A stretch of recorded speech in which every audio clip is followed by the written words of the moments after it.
I repaired a Stardew Valley mod that lets me speed up time to reach year 1000. Our first adventure explored the destruction, and the next time we went back to put everything right. But what would you do right now if you knew you were going to lose 1,000 years? Would you pet your dog one last time? Go max out friendship with everyone left in town so they'd have a chance of remembering you? Or start doomsday prepping so you could hit the ground running on the other side? Nah. Let's try to make the most profit possible off of our long slumber. How much money could you make in 1,000 years of Stardew Valley? Last time, we decided that Pierre would have robbed us blind during our slumber, but then we legally dethroned him. Let's assume that everything on our farm is ours once we wake up. I mean, we are the mayor after all. I don't know about you, but I don't have the patience, attention span, or sheer will to actively play Stardew Valley past year 5-ish, let alone year 1000. So the challenge is simple. Make as much money as you can with the least amount of effort. Oh, and let's start off with almost no money or materials since it'll be fun to see how long it takes to get the farm ready to profit. But how can you make money in Stardew Valley without playing? I mean, the core mechanics in the game all take effort on your part. Fruits and veggies have to be picked and then placed into machines to make anything off of artisan goods. Foraging has mushroom logs now, and most people know that since the last update, legendary fish ponds are broken in terms of profit per day. But those two are both manually gathered, so they won't help us unless we're okay devoting the next 3 months in real life doing nothing but waking up, gathering, and passing back out. No thank you. And mining and combat are both maximum effort, so there's nothing to help us out there. But in my quest for the laziest ways to generate wealth, I came across 2 passive methods. The first is fun, because you get a grift off of the charity of others. In Stardew, if you're friendly enough with the villagers, they'll start sending you gifts in the mail. And as we saw before, there's no limit to the number of letters you can get. So all we have to do is pick out our unsuspecting target, fake our way all the way to the maximum friendship, and then rake in those sweet rewards when we wake up 1,000 years from now. But who should our unwitting target be? Well, if you toss everyone's gifts in a spreadsheet and do a little bit of simple math, you'll find out that Pam has the most valuable gifts by far, averaging out to 400 gold per gift. But that also means that we need to be friends with only Pam, because any other villager who's maxed out will dilute the chances of getting Pam's letters. So I'll need a save file where I neglected the people of Pelican Town.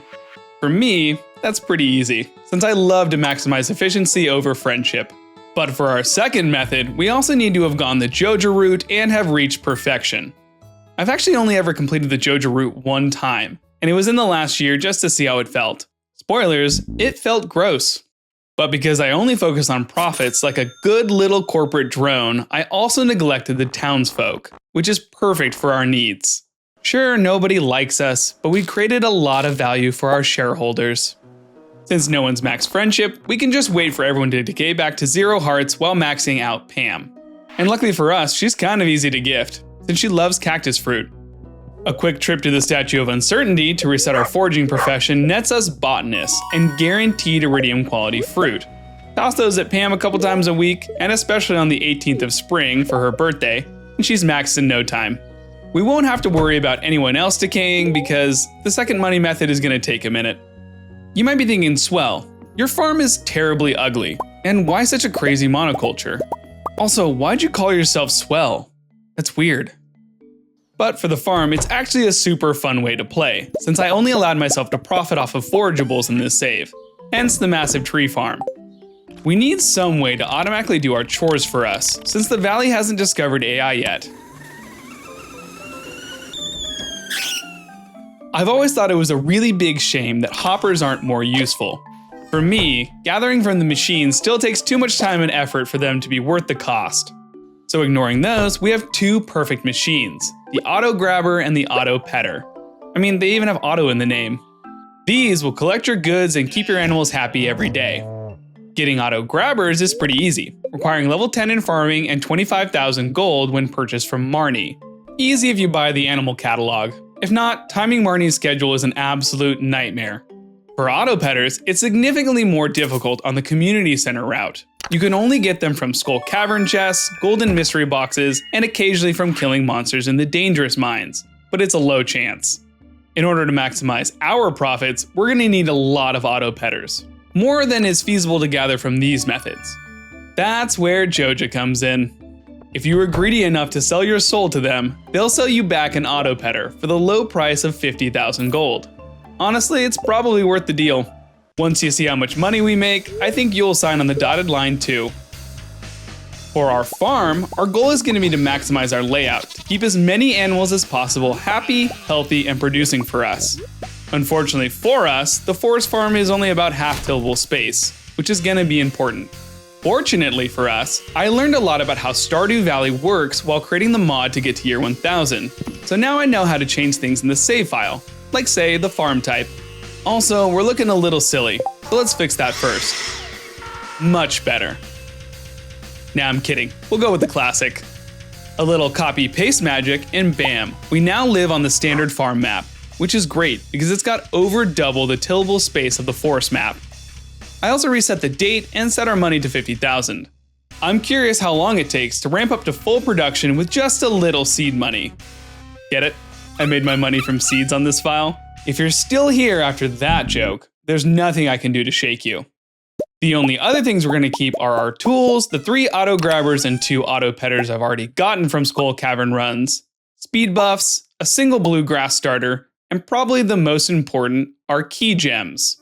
The QWEE quests and this idea of perfection. The QWEE quests. Well, I guess that settles that. Straight from the man himself. It's pronounced QWEE? Anyway, we now have to decide which animals are going to give us the most profit with least effort. While looking into it, I realized it's not even close. The golden chickens that you unlock after reaching perfection blow everything else out of the water. Pigs do make a lot more per day, but you'll have to gather the truffles regularly, since they despawn every season. But with the rancher profession, a golden chicken's eggs are worth between 600 and 1200 depending on the quality, and they lay them every single day. They're also picked up by auto grabbers. Sheep can also get above that profit per day, but you have to turn their wool into cloth, and that's way too much effort when compounded over 1,000 years. We can pick up our first golden egg either from Marnie's shop for 100,000 gold, or from Mr. QWEE's shop on Ginger Island for a measly 100 QWEE gems. We've got enough to make this work since I'm a fan of the QWEE quests. Man, that sounds so weird. But what do I know about pronouncing things? Because without the crops, debris have started spreading all over, because it gives the debris a foothold, with debris claiming all but 5. We've removed the debris. Since we're raising animals, bluegrass is going to keep them happier and fuller than normal grass. We'll start ours in the center, so we can spread out radially as fast as possible. And we'll toss a fence on top of it to keep it safe from any of our chickens. In case you didn't know, fences, statues, and other objects that can be placed on top of grass stop animals from eating them. Those fully grown tiles can then propagate the next day to any or all of these 4 tiles. We'll toss all the rest of our buildings up in this top right corner because grass can't propagate onto the green part of your farm, only tillable tiles. That's why we swapped maps. Luckily for us, the golden clock only stops debris spreading, not grass. You thought I was saying debris again, didn't you? Now that we've got our first little egg, it's time to put down a coop to get it hatching. And here's where I'm going to give myself a first break. As much fun as it is waiting around every day for Robin to finish up a building, we're going to use the Instant Buildings from Farm mod to speed it up a bit. And by a bit, I mean instantaneously. But it does still cost the normal materials. Otherwise, we're probably looking at about 5 years to get everything built. Keep that in mind if you're crazy enough to try this fully vanilla. Nope. But speaking of materials, we'll need to gather some.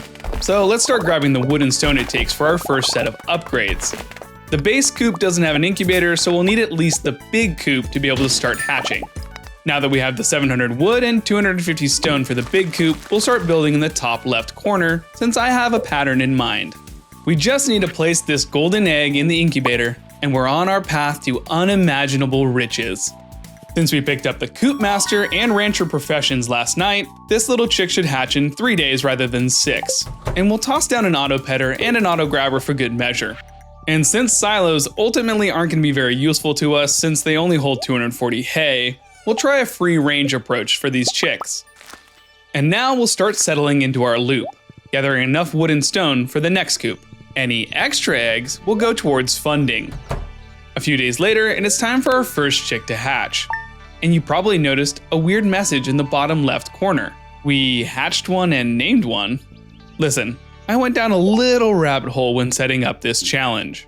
I made my own mod. I call it Swell Animals, and it allows you to manage an array of farm animals. The first thing that it does is automatically check to see if animals are able to hatch, hatches them, and names them sequentially. That way, we don't have to go coop by coop every 3 days typing out numbers from a spreadsheet. Hear me out. With the amount of time I'm on a computer, I have to do everything in my power to slow down the inevitable arthritis that's coming my way. We can sort our animals by number or friendship, track profits, and see how much total grass we have along with how many tufts of grass are able to be eaten every day. We can close and open all the doors at once, ship everything from our auto grabbers, and more that we'll touch on as we progress. But ultimately, every function is meant to save us time in real life. Nothing breaks the core mechanics of Stardew Valley. It just stops us from having to do the menial tasks for hours and hours and hours to set it up. But you could do everything in this money-making scheme without any mods, though you'll probably end up broken and alone in the attempt. Feel free to subscribe to break up the crushing loneliness. We'll come check on numero uno and make sure her gate is open, so she can start eating grass and growing up. A few days later, and she's an adult, and already laying gold star eggs since we have Coop Master and a little bit of friendship. We'll toss this first egg back into the incubator to start working on number 2. After selling a few things from the mines, we've got enough money and materials to build our second coop. We'll place it right next to the first and start incubating into it. This one will be our new little chick, number 3. And don't worry, we're not gonna announce every single chicken. Next, we got 2 days of rain in a row, which is rough because a chicken that doesn't eat doesn't grow or lay eggs. Which brings us to an interesting point. We're trying to maximize our number of coops and chickens, but we'll also need to match our total grass tiles. We need to keep them fed since a hungry chicken makes us no money. In order to balance that ratio, I actually ran some simulations on different layouts. We are gonna go with this zigzaggy one, since it distributes our chickens nicely within the grass. Chickens will only go so far every day to try to eat. I also looked at different patterns for our propagating grass tiles and settled on this one. It's similar to a normal sprinkler layout, but we're going to shift it down by 1 tile to overlap a few squares. We're going for density here, while still letting the chickens pass through. Overall, we're going to need around 500 protected spots. At first, I was thinking we'll need to use lightning rods to protect our farm, obviously, but there's not that much to protect other than the grass tiles. And the prospect of killing 1,000-ish bats just to get all the wings we would need is a no thank you from me. Since we have the golden clock, we could just use normal fences because it stops them from decaying. But I have a better idea. For his soul. For his blood. For his body. I'm gonna steal the 515 owl statues from our last farm. Wait. No. Forgive me. You are forgiven, my child, but you are not. We'll use those to block off the grass spots. But to keep it fair, we'll sacrifice a stack of fences to the owl god in exchange. His charity must always be met hand in claw. Praise be. Welcome to the Parliament. Woo, woo. Now we'll settle back into our loop, petting our current chickens so that we get higher quality eggs, gathering wood and stone, and pruning the grass to make sure that our bluegrass continues to spread. Right now, it's actually a pretty humane farm, since all of our chicks are free-ranged with plenty of room to grow, but that won't last too long. Since we only carried over a couple of auto petters and grabbers, we also need to factor in those costs as we're expanding, which will slow us down a bit in the beginning. And every time we build a new coop, we'll move a few of our original chickens into it. That way none of our coops fill up, allowing us to utilize every incubator on the farm. It was at this point that I realized our setup is a little wonky. I mean, you'll never have perfection this early into year 1, and we want to be able to buy resources from Robin, but her prices are way too low. And through the magic power of friendship, I don't know, chickens or something, we're now in year 2 to increase those prices back to normal and make it a bit more fair. That does mean we have to go to year 1002 when we start aging, but that's no big deal. I also realized it was silly to not have a silo while we're setting up the farm, so that all of the animals will keep eating on rainy days and all of winter. That'll help increase production rates immensely, and it's not too hard to keep this number of chickens fed. We're getting closer to winter, so it'll be nice to get all of our big coops upgraded to deluxe coops for the auto feeders, especially now that we're planning to feed them this year. We're also going to need some heaters now. We'll paint every coop that has these 3 machines in it green. Keep track of our progress. We've also reached the point where the cacophony of chicken noises is starting to fry my brain, so let's mute them for the rest of the challenge. Silence. Now that it's almost winter, we can cut all of the grass to start stockpiling hay.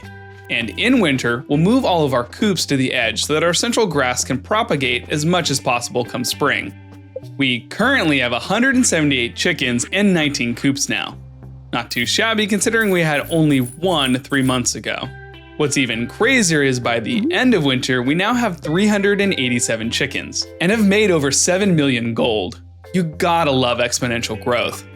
But looking at the way that our coops are arranged, I think it's gonna be hard to get bluegrass into the corners without making some more starters. So we'll take all of our normal tree seeds, buy some coal off of Clint to get mahogany seeds from Mrs. Raccoon, and make a few mystic trees for their sap.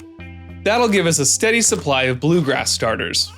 Let's go to bed and check out our propagation. It's pretty good. But like I predicted, we're definitely gonna wanna supplement it and start spreading from more than just the center. If you're crazy enough to try this, I would probably pick 4 or 5 spots in the beginning in order to speed it up. It was at this moment that he knew. He f***ed up. Because I forgot that coops are 6 tiles wide. That means you'll lose out on a whole row of statues unless you do a stutter step pattern at the edge of each row of coops. So let's do maximum effort and redo most of our layout. We'll also trap our chickens inside for a while and let our new grass propagate in the corners. It'll slow down our growth, but it's worth it to have the layout locked in. And who would have thought that 515 owl statues wouldn't be enough? For now, we'll just use iron fences to complete our pattern, but we'll be able to replace them along the way. By the 3rd day of fall, we're able to buy our final coop. While simulating, I found that 63 total coops in this pattern allows just enough grass propagation every day to match the chickens' ravenous appetites. That means in total, we'll have 756 chickens producing for 1,000 years. But wait, swell, what about golden animal crackers? They would double your egg production. I'm glad you asked. No, I'm not doing it. Even with the best possible method, fishing, and maximum chance for treasure chests, it'll take over 15,000 fish to get 756 golden animal crackers. This video has taken more than enough time to tack on a 100-hour grind of fishing right now. Plus, I think our bottom line will still be pretty impressive. Our last step is to fill up all of our coops and then hurry up and wait. Except 1,000 years is a really long time, and we're gonna run into something that probably no one else has ever considered. Auto grabbers don't have enough storage space. Taking into account the average rainy and winter days, each coop should produce a little over 800 eggs per year. And at 36 slots, an auto grabber will fill up in about 44 years, presuming all the eggs are the same quality, which they won't be. So that means you'll need at least 23 auto grabbers to last 1,000 years. But let's give ourselves a little bit of padding on top and go with 26 per coop. For the extra 25, times 63 coops times 25,000 gold means we need just shy of 40 million gold for all of these auto grabbers.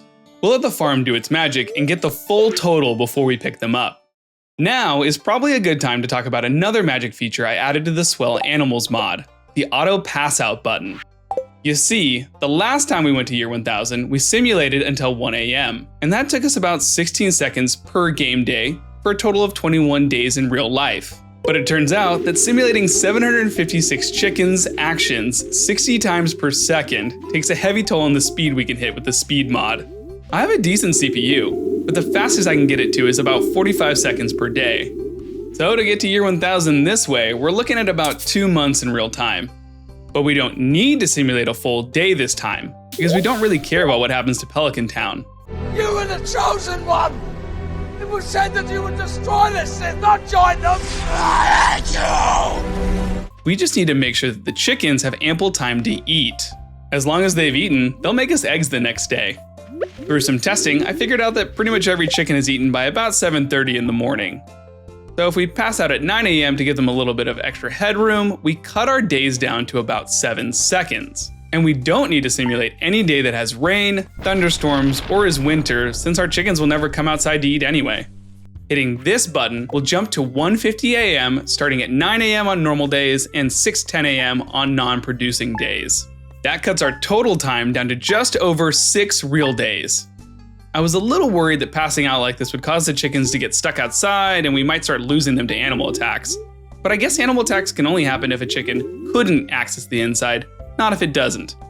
I set it to pass out rather than go to sleep because I was under the impression that passing out doesn't trigger events, but it looks like it totally does. I guess I was wrong last time. But you live and learn, right? Right? Okay, back to the task at hand. We need 40 million gold. So we'll start running our farm, stopping every few days to incubate new eggs and ship our products. We reach maximum capacity of 756 chickens on Friday the 19th of winter. So now we just need to make 30 million more gold.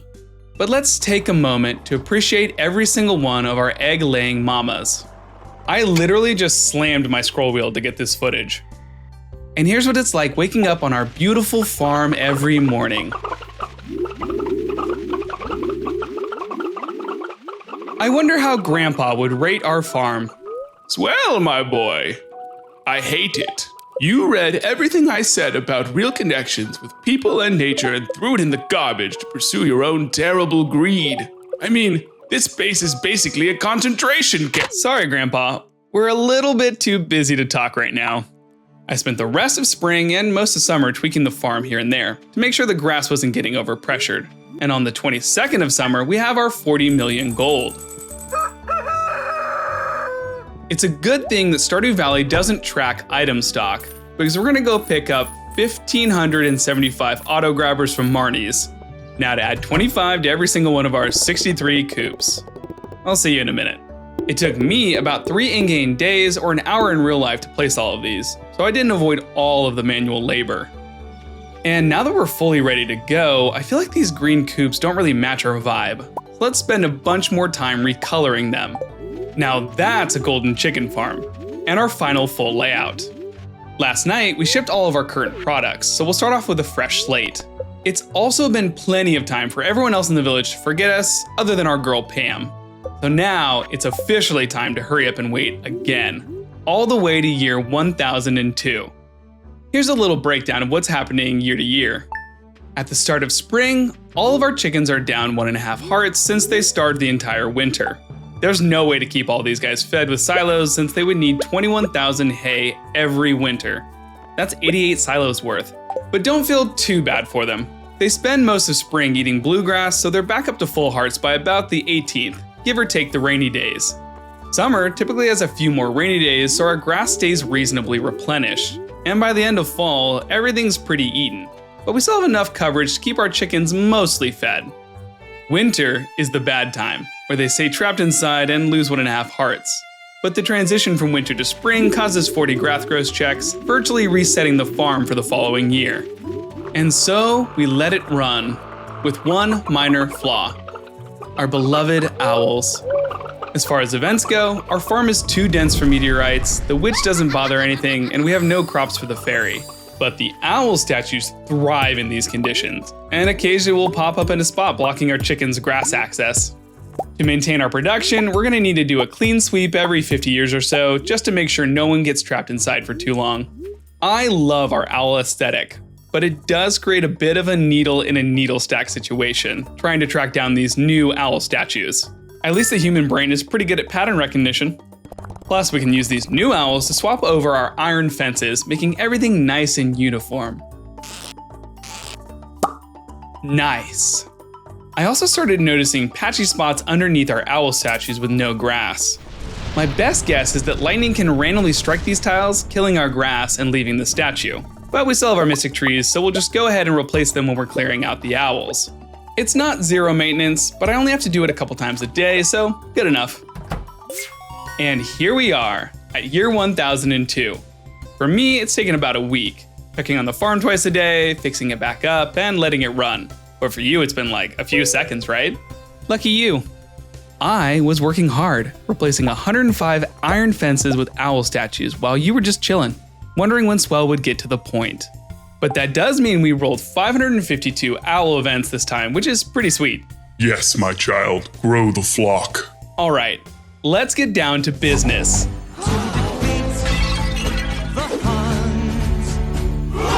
How much did we make? First off, we'll head over to our mailbox. Can you back off a little bit? Because collecting everything that Pam sent us will be a little bit easier than dealing with these chickens. We'll toss a chest down, clear out our inventory, and start ripping through letters. Tried to write a script in order to do this quickly, but there's something weird with sending the menu key, so instead I built it directly into the mod. All we have to do is set the frequency it checks the mail and let the game run. I definitely cleaned this footage up because I don't want to trigger anyone's epilepsy, but for me this is strobing like a night out in the 70s. I swear I'm not that old. Once again, we'll hurry up and wait. Wait, it's done? That was way too quick. I was expecting more gifts than that. After a quick code dive, it turns out that I had it twisted. It doesn't really matter if you have 0 friendship with all the villagers. What actually matters is if you've met the villagers. Because we have 34 friendship entries in our saved file, we only rolled Pam 1 out of 34 days. The rest we get nothing. In 1,000 years, you'd expect to get 112,000 letters, but divide that by 34 and you get just about what we received from Pam. That means we're missing out on 97% of the profits we would have made, which is about 43 million gold. A moment of silence for our bottom line. But there's no use crying over met villagers, or whatever that phrase is, so let's move on to collecting our eggs. Here is where our mod does make this a little bit more bearable. I'm going to simulate how long it would take to sell from one of our auto grabbers. We'll put the shipping bin right outside and grab from a middle machine to get the average. 24 of our 26 auto grabbers have eggs in them, and they're all full except for one. And it's exactly the same in every other coop. But back to the test, we'll pick up a full inventory of 36 stacks of eggs, run on out to the shipping bin, and manually click on each one, since there's no way to just ship all of them that I know of.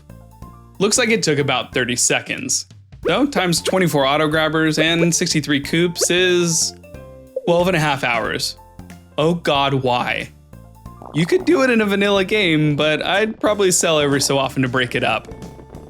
We are obviously going to use our beautiful Ship Products button, which I only half graded for shipping things quickly at the beginning and half for the fact that I realized how many eggs we'd end up with. But that's more than enough grandstanding. Here's how many eggs we have 1,000 years after picking up our first one. It's 358,000 normal quality, 4,388,000 silver, 10,319,000 gold, and 35,925,000 iridium quality golden eggs. Turns out, if you spend most of the year at full hearts with the Coop Master profession, you get mostly iridium quality eggs. In total, we have 50,991,893. Taking into account average rainy days and winter, that means we hit a 98% egg production rate compared to the theoretical max. I don't know about you, but I'll take a 98% in pretty much anything. I guess my only exceptions are integrity, sobriety, and fidelity. Now let's hit that Ship Products button. This number in the bottom left is total number of 999 stacks shipped. So if you're doing this manually, expect to click double that number of times to pick them up and drop them off. For us, all we have to do is head to bed one last time and let Stardew Valley handle the rest. And it crashed. Nice. It looks like handling this much data locks the game up, and if you click anywhere else, it just gives up.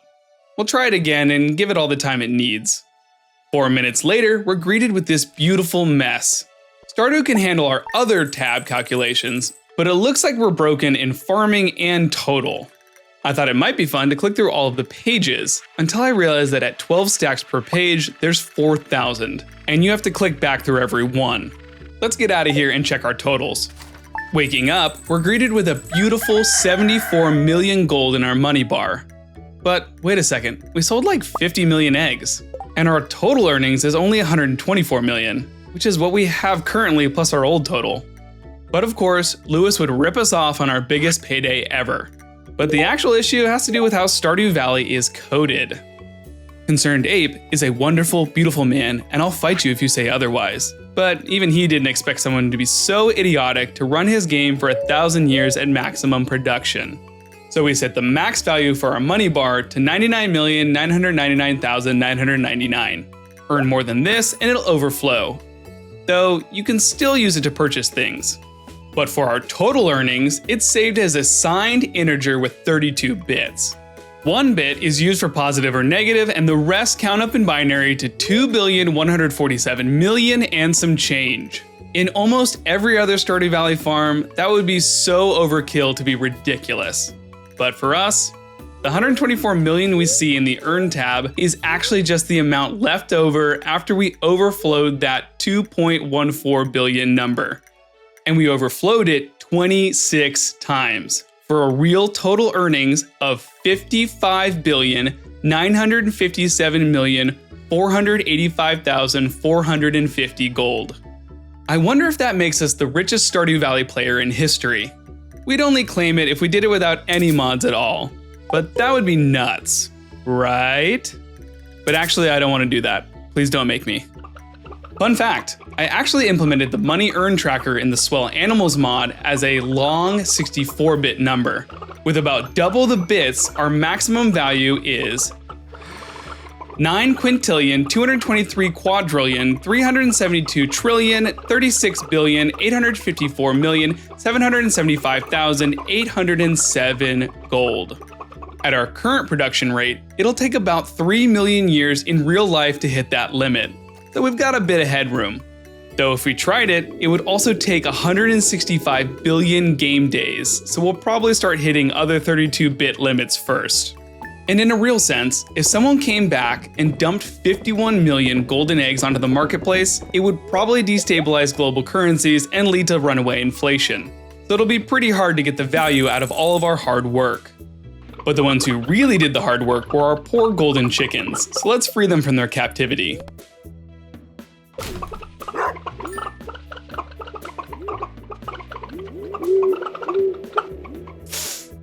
Oops. Maybe our greatest reward were the owl statues we made along the way. We now have over 1,000 of them for next time. I am pleased, my child. Phase 2 can now begin. Mwahahaha. Oh, you're still here. Well, since you're still watching, you might as well subscribe.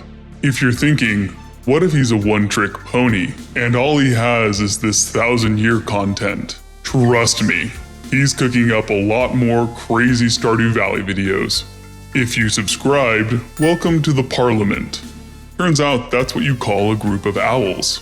The more you know. Okay, for real. Bye.